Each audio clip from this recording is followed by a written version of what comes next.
Another amazing week of multiple conversations with independent insurance agency owners and where they are in the industry and where they are within their market. And from the outside, many of them look extremely successful. And then when they chat with us, we find out they're extremely stuck. Welcome to the Scaling Your Insurance Agency podcast. I'm Daniel Metcalf, along with my co-host, Mike Stromsoe. And today, Mike and I are chatting about your agency is successful and stuck. So, Mike, I want to start off this week by talking about how can an agency look successful from the outside, but then actually be stuck once we get a further look on the inside. Well, the thing that the independent insurance agency industry lends to itself is when an agency starts growing, they get to $1 million in revenue, they get to $2 million in revenue, and there may be people out there that are less than that, but it's the same thought process. The commissions continue to be deposited every single month. Sometimes whether you do anything or not, right? So, there's that level of comfort. But I think everybody wants to grow. They want to continue to prosper. They want to get better. They want to get bigger, and they want to get to the next level. And that's fantastic. And I know, Daniel, that's why you and I both get out of bed to help them do that. Right? Every day. Yep, absolutely. So, the commissions keep getting deposited every month and things keep rolling along. But, they also wake up and start thinking as they're having their coffee, dang, I just don't feel like we can get over that hump. And I remember when I was having my coffee and had that same thought until I got to the point where I encountered somebody and I said, wow, this is an opportunity. And that's the other thing we were just talking about, Daniel. The industry is full and ripe with opportunity, right? Yeah, I mean, when we look at the inside with the agency owners, when they're saying that they're stuck, it isn't due to a lack of opportunity, right? It is not due to lack of opportunity. We're seeing that headlong. It's in the way that they've designed their agency for the best of their abilities as hitting that ceiling based on the design, right? And so, that's what I was getting to back in the day. When I started, my big takeaway from those days, it's always better to listen to somebody else who knows how to take you there than to try to do it yourself. And once I started listening to other people who knew more than I did about a given subject, that's when it all changed for me. Daniel, shall I say, I got out of my own way. Sure. And I allowed the redesign of my agency to unfold before me. And I started identifying the things that I needed to do, that I needed to, make a decision on. Yes, we're going to do this. Yes, I'm going to authorize that. We're going to invest here. We're going to invest there. But once I started doing that, everything began to change. So that's kind of what we encounter with a lot of agents that we're working with is they may be at that point, but I don't know, is paralysis analysis a good term? Well, maybe. I mean, yes, there's some analysis paralysis. I think most of it is that they're just working harder than ever. And, they're still feeling, they're working hard as ever. They're trying to build out a leadership team. They're trying to find different systems. And so it's not like they're lacking in any motivation or time or access to technology by any standpoint. It's just more or less of how do you free yourself up to say, this is where the design has to stop. I've hit a ceiling. Doing it the same way over and over again is not going to help me scale. What's a different way of looking at this, right? It really becomes that inflection point. Yeah, absolutely. And it's about, the redesign also includes, maybe updating our identity on who we are as an organization. Mm-hmm. Because, in scaling, the difference between growth and scaling, growth is linear. Sure. And it's doing the same thing over and over and over again that we've done for X number of years, last 5, 10, 15, 20 years, versus scale is identifying this is where we want to be in the future. This is our BHAG, if you will, or our big goal in the future. And it's operating within the context of that goal now in the present, right? So Right. And, that's oh yeah. How do redesign. you look at how do you look yourself in the future and say, hey, I'm at 2 million now or 3 million now, and I want to be at 10 million in the next, 18 to 36 months. You know, that is a certain mindset, right? That is the leadership Yeah. mindset that if you truly want to scale, Yep. right? Is Yep. it isn't just the linear part as you're stating, and we've recognized that with some of the agencies we've been talking to, like they truly don't want to scale. They're like, oh, that's going to take a whole different shift. That's going to take an extremely different way of looking at things. I just was hoping that there was a easier way for me to get from 2 million to 3 million over, say, the next 18 months or 36 months, right? And that there was some kind of magic bullet where I could do that for, say, 10 hours less a week or 20 hours less a week or whatever it might be. And there's plenty of opportunities to do that. But when we're truly talking about scale and what we have in front of us, you know, people are going to start getting annoyed with us, right, Mike? For the first time in human history, we finally have a tool set, right? We finally have a tool set in artificial intelligence, agentics right around the corner, if not here already, automation that can help scale to those levels if you're willing to take the journey. Yeah. And technology, that technology and the automation powered by AI, allowing it. And that's part of our redesign identity. Mm-hmm. Okay. From a leadership perspective, most importantly, and that's why we're, love working with leaders talking through this process and leadership teams talking through this process, because that new identity is we're going to allow the technology automation powered by AI to do the work of machines so humans can get back to doing the work of humans, Right. which is building the trust, continuing to build the depth of, trusting human relationships and all that only humans can do, right? Right. Right. So that redesign is part of that is the new identity and the new way of doing things in our agency. Yes, we've done it like this before, but that's okay. Now we're going to take a step into the future. And, there's always two options, right, Daniel? Only We two. can do things the way we've always done and stay where we're at now and stay stuck, like you said. And that's okay. If that's Right. the choice, that's the choice. Or we can look at maybe a different way of thinking about things, about leading our teams in a different way and leading and coaching them to the new way of thinking into the future, which is really designed, like you said, to free up their time, to give them back, Right. 5-10 hours a week.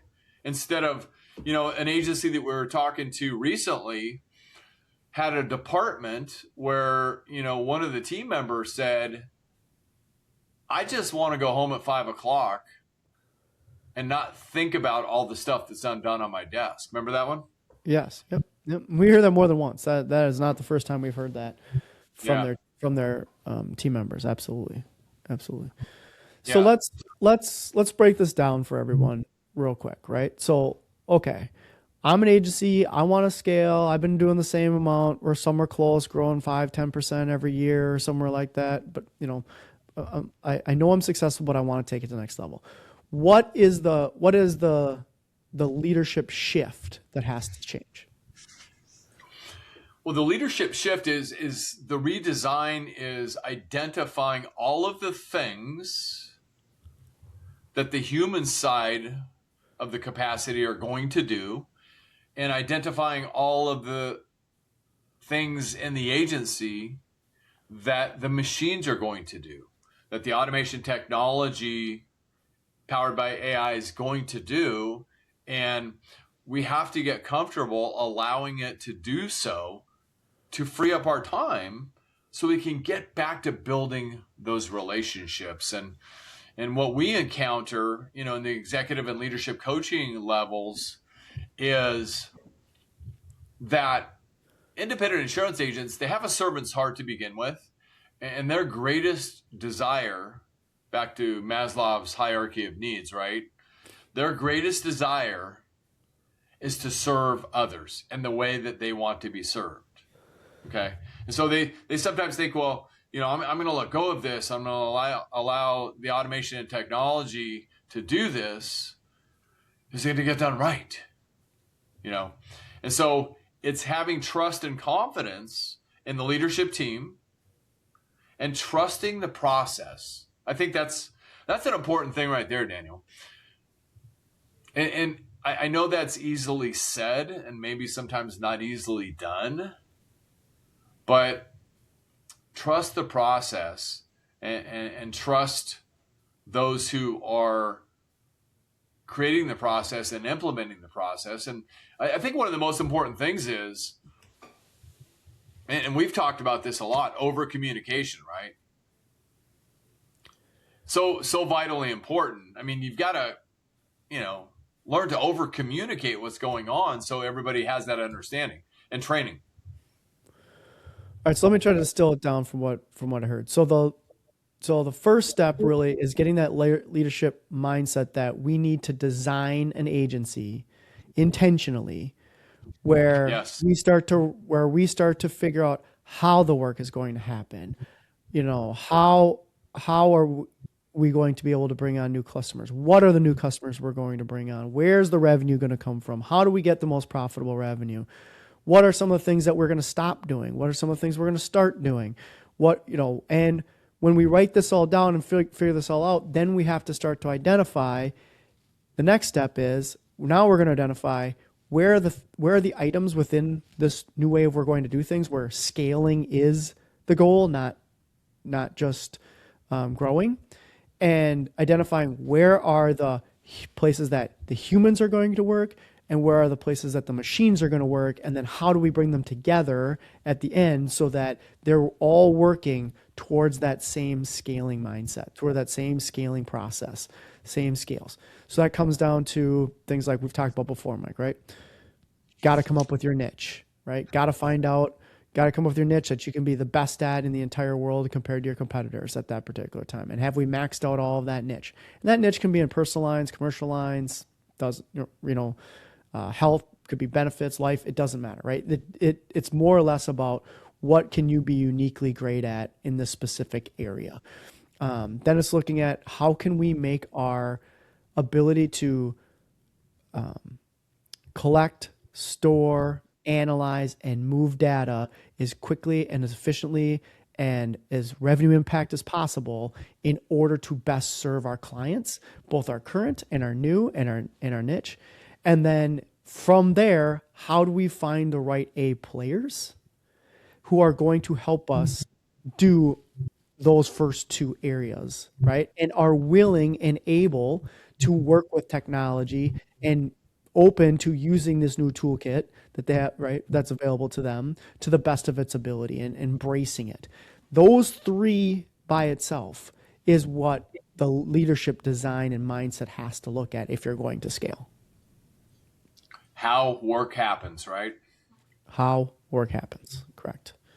Because our jobs in the independent insurance agency space is to help people prepare themselves and protect them from financial loss, right? From those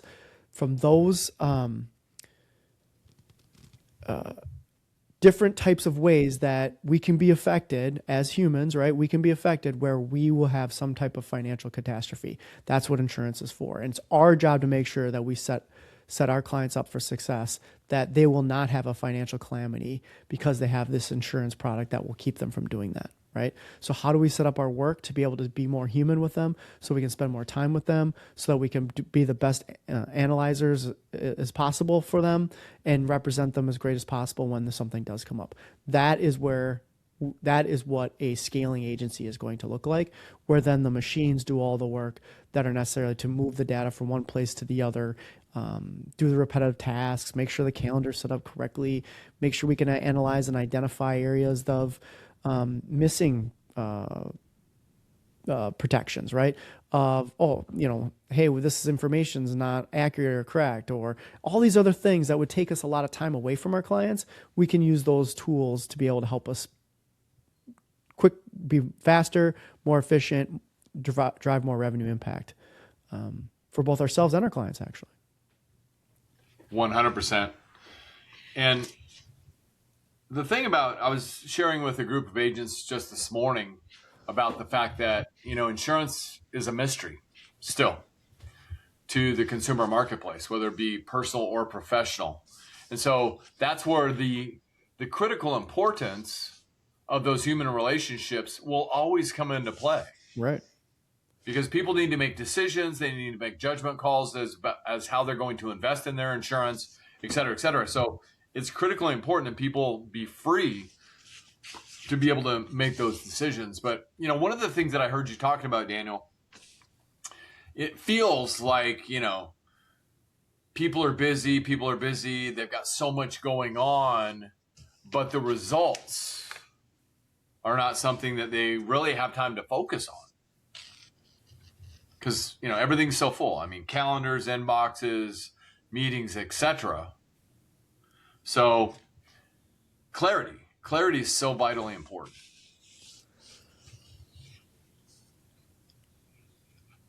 And yes, clarity is very important. Where do you think that agency owners are lacking in clarity? How work gets done, and then showing them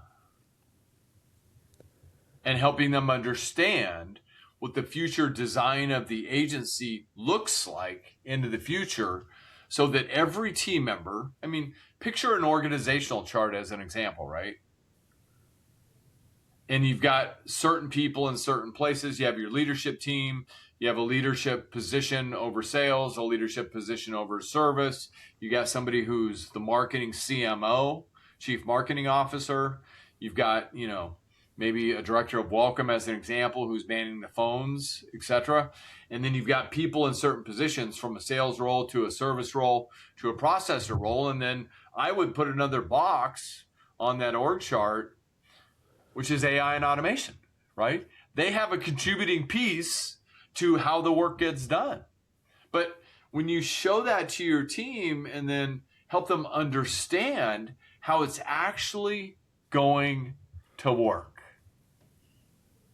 and that it will work, and that the things that they need to do to serve people, meaning their clients, their prospects, and community members, in the best way, then they'll go, now I see it from a visual perspective, right? Okay. I go back to, from a clarity standpoint, on the ability to measure outcomes rather than effort. Many agencies we've talked to recently just don't have the clarity in their numbers. Not from, they have clarity in numbers. They have an idea of, like, how much new premium they want to add, how much more revenue they want to add. They have some ideas of kind of where they are from a retention standpoint, or the number of policies. Those are things that are easy to look for, like, from the past. Where I think the biggest shift and mind shift that needs to come from clarity standpoint is on measuring outcomes from a predictive analysis standpoint of, hey, our cross-sell rate right now is X. What would it look like if we moved it to Y, right? What if we doubled our cross-selling efforts? Our cross-selling outcomes. What if we doubled our cross-selling outcomes? What would that look like over the next 6 to 9 months? Could we service all of it, right? Could we, do we have the right markets? Do we have the right, if we were able to do it? Using that, that's also a form of clarity that we have to look at, is how do we measure those outcomes? Because too many times we just look at maybe the premium number, or the, what that might look like, instead of, well, where's the profitable revenue coming from? Where's my ability to invest in a couple of different areas, and I'm going to get the greatest return on investment. And looking at those proactive. I mean, I think the reactive world of in independent insurance agencies right now is a dangerous place to be in if you really want to scale. Yeah. Well, in what you just said, that's great feedback, Daniel. Stop measuring effort and start measuring outcomes. And that leads me to think about an independent insurance agency that we're privileged to serve and work with, having a conversation last week about the two words for this year. The two words for this year in that agency is revenue generation, because they have shifted their thinking within the agency, within their culture. They've taken on the stance, and I know you're also working with them. Thank you, Daniel, for contributing to their outcomes, right? Yes. And so because of everything that's happened, the owner said, we have more revenue right now than we've ever had, and we're in such a good position. I said, good. The foundation's been refreshed and updated. We have clarity, revenue generation. It's time for the outcome. And so we're looking at the revenue generation pockets, and that's where the clarity of something like a dashboard, right, comes Yes. into play. Yes. You can see. And so that's kind of a combination. And the thing that made me so happy a couple of minutes ago when I was listening to you, Daniel, is the balance within a team. And so your thinking is along the lines of, technology automation powered by AI. My thinking is along the lines of the people portion and making sure the technology and the humans play well together for the outcomes. Right. And that's what makes a good team, right? That's where we're coaching the agency owners and leadership teams of those agencies to look at it from that standpoint. How do we get the people, right? The people's mindset. How do we get the culture? How do we build around this? And then what are the right tools and technology in place that we can to help those efforts go? And by combining the two together, that's where we're going to get the greatest return. Right. Hey, let me throw something in, just maybe out of left field a little bit, but it's exactly along the lines of redesign. Okay. We have not one, but two agencies who have taken one of their lead producers and they made an intentional decision. You're talking about that earlier. Mm-hmm. An intentional decision to move that person to commercial insurance, which is a great strategy, by the way. If you've got somebody who's currently well-versed in personal insurance and they can explain liability, liability is the ability to protect, and liability insurance protects and defends people for everything they're obligated to pay for because of, right? Right. So if they can explain that to a consumer, they can easily make that shift.